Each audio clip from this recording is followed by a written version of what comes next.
Hello everybody and welcome back to Vintage Thursday. So today's video, what we're going to be doing is stripping and relining and setting up drum brakes on this particular tractor. Is a TVO powered 35, but the procedure is going to be the same for everything from a T20, 35, 135, anything with drum brakes. It's all going to be the same, and we're just going to do it on this one just because it needs doing.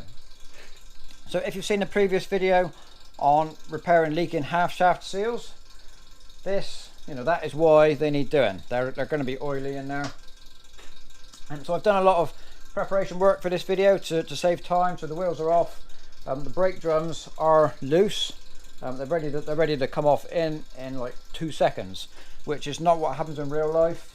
I spent the best part of a couple of hours preparing to get this far. This brake drum came off fairly easily. This brake drum here didn't. That was a real struggle. It involved a lot of hammering. You may notice there are chips in the drums, but I didn't do that. They were already chipped, but you can see somebody's had a good old go at getting this off before. Now whether they failed and left it, I don't know, but I did manage to get it off without breaking, but it wasn't easy. So anyway, there's none of that on video. I just did that just to save time really. So we're going to concentrate on this side because it's next to the fire and it's cold. So we're going to strip it down, new shoes, new springs, and then at the end of the video we will be setting it up to make sure it pulls you up square and all that, because brakes are important. So let's get to and pull the drum off. Okay, so step one, after the wheel is off, there is 2 countersunk fixing screws, so they got to come out. They are nearly always seized, so they will probably have to come out with a hammer and a punch. What you can do, what you might get lucky with, a small punch into the slot, have it undone. That might work. That's one option. Like I say, these did come undone relatively easily, but just be aware that will be your first stumbling block. Next stage is on the back of the back plate. There is a little slot.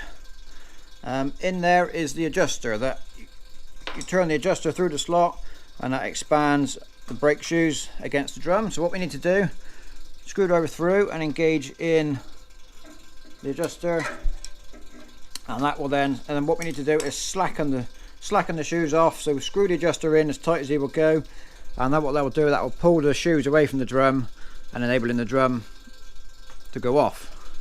Okay, so once your screws are out and the adjusters at the back are slackened off, next job is to pull the drum away. And now there are threaded holes in the drum, so you can put some bolts in and supposedly screw them in, and that will jack the drum away.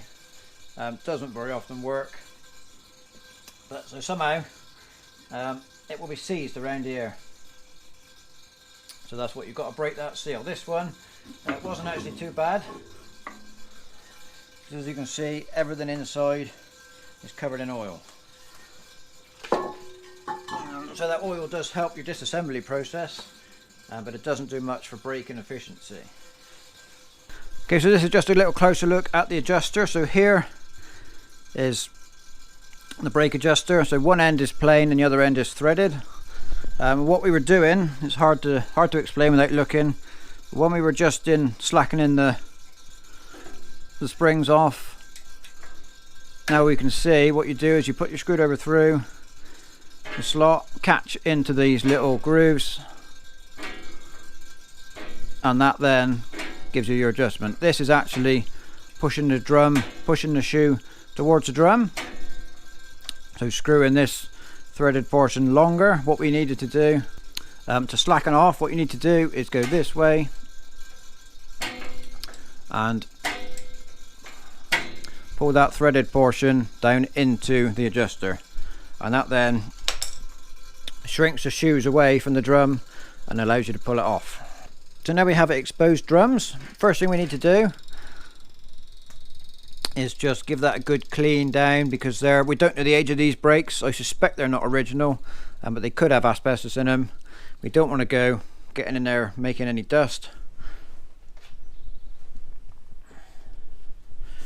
So we're going to use some brake cleaner just to douse it all down That will get rid of some of the oil, and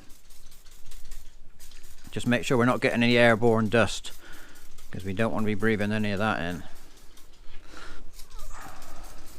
So if we give the shoe a quick wipe off,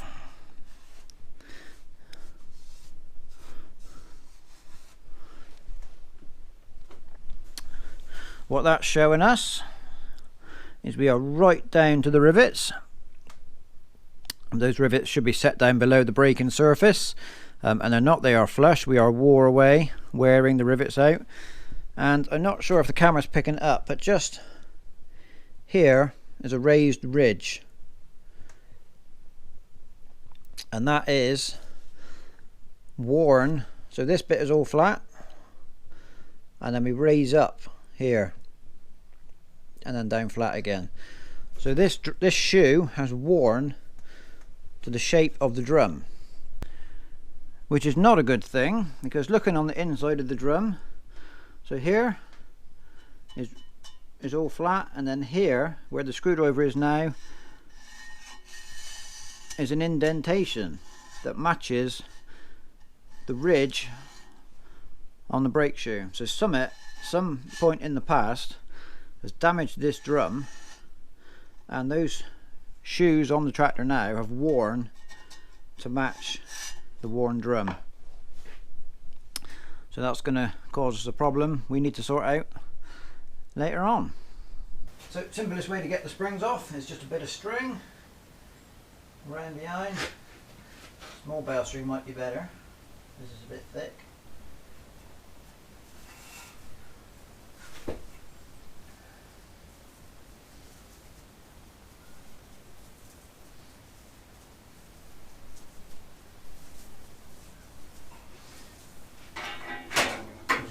Pull it down, take these off. Now we're going to replace these, but you need to note where the positions of them. Now we have reduced the pressure on the adjuster. You can screw him in nice and easily.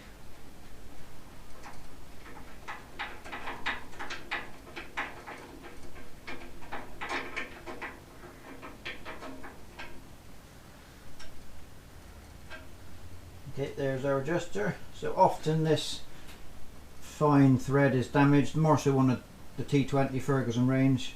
Those ones are threaded both ends, but this one's good, he's nice and free. Then we'll have the two front springs.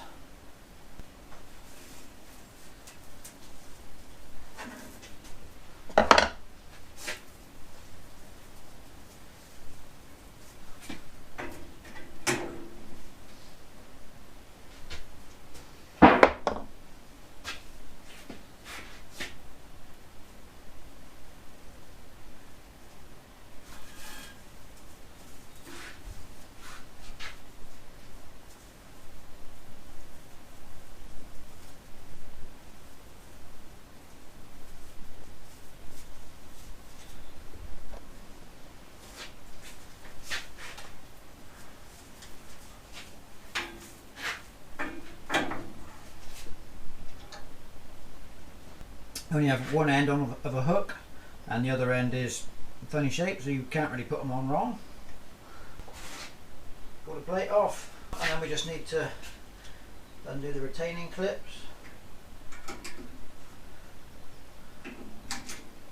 Push, little half turn, and then drop all your bits on the floor. Probably did not recommend the last step.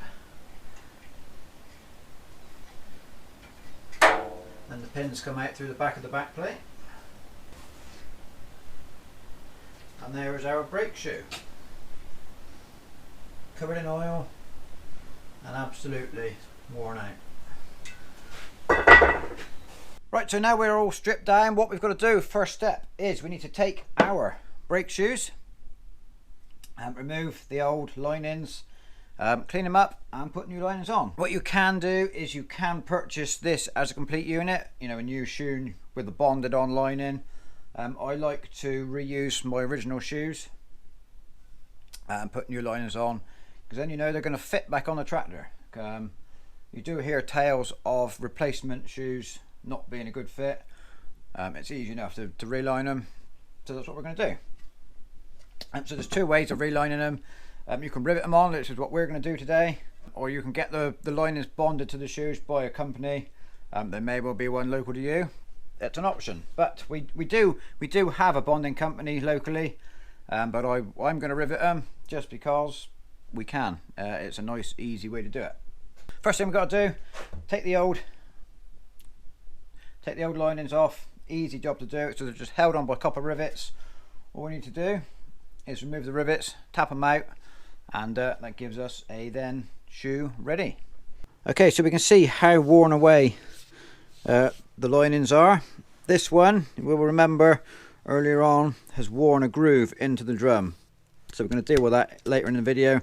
But for now, we need to change these linings, because as you can tell, we are right down to the rivets. This is what they should be, just a little bit sunken under the level. But you can see we're wearing the head of the rivets to a shiny. You know, you can see the copper, they're up level. Time to go. So what we need to do is take the back edge of the rivets off, and all we need to do is just drill. We'll just take a drill, center it up on the rivet, and just take them edges of the rivets off, and it's really easy to do. Okay, so we're just held in the vise. Okay, so we'll just drill the copper head off gently.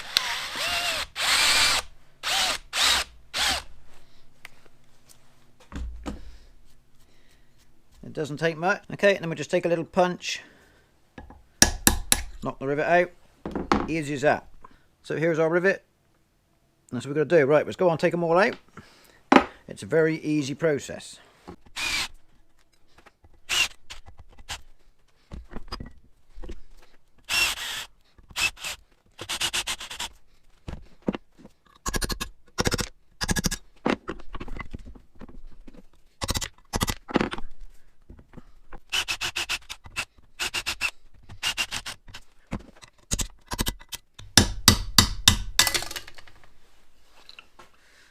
There we go. Lining comes away. So now we've got to do, we'll just take our final line, take the other lining of the pair off. I'll take this, degrease it, get it, because they're oil soaked. We've just got a little bit of a burr there.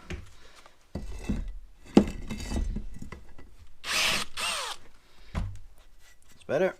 Right, so we'll take these over, clean them, degrease them, because they are oily because of that leaking seal that we fixed in the previous video. So, right, we'll come back when we're clean and ready to reline. Right, so here is our clean shoe. What we're going to do, we're just going to rub a little bit of emery paper over the face where the linings sit, just to make sure they're smooth, there's no burrs or nothing rough on there, and then we can put our new linings on.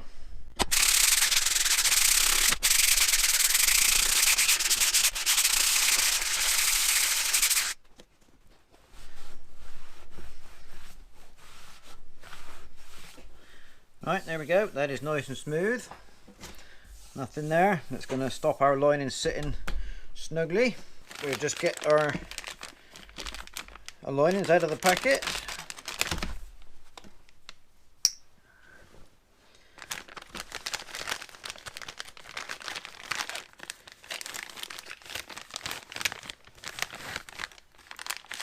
Leave one.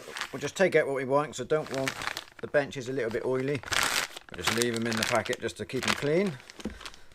We've got a packet of, these are actually aluminium rivets. I was expecting copper. Normally they're held in with copper rivets. What we took out was copper, but these appear to be aluminium. And they all come pre-drilled and countersunk, so that when they sit on, so that when a rivet goes in, they sink well below the surface of the lining, and then you get plenty of wear before we're down to the rivets and they need changing again. Okay, so on the back side we can see our rivet protruding, and that is what we then need to bend over, mushroom it out, and that will then hold it all tight. So how do we do that? Very simple. There's two ways of doing it. So I have a nifty little device. It sits in the vise with a little anvil there, and that then you put your rivet head onto that.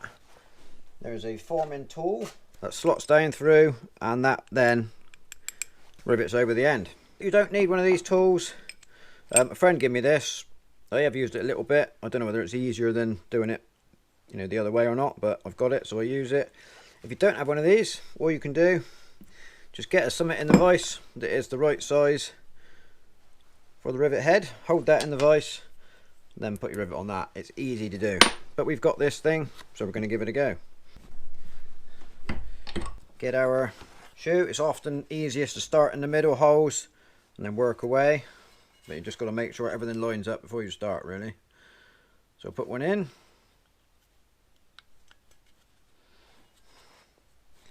Make sure it's square. We'll put another one in to try and square it up. Hopefully they won't fall out. Okay, he's fell out already. Let's put them in the other way just to keep our alignment right. Now you ain't going to see this because it's all the wrong side of the camera. Wrong side of the thing.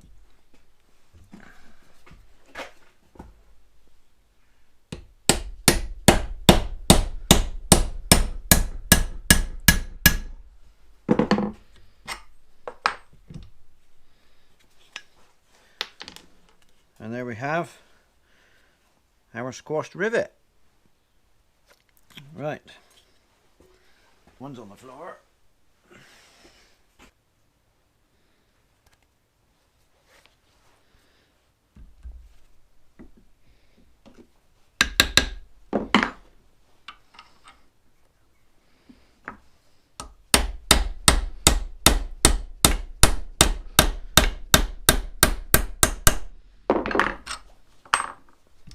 And there we have it, one shoe done. You can see we got nicely mangled rivets. Doesn't matter what they look like, they're all tight, they're not going to let go.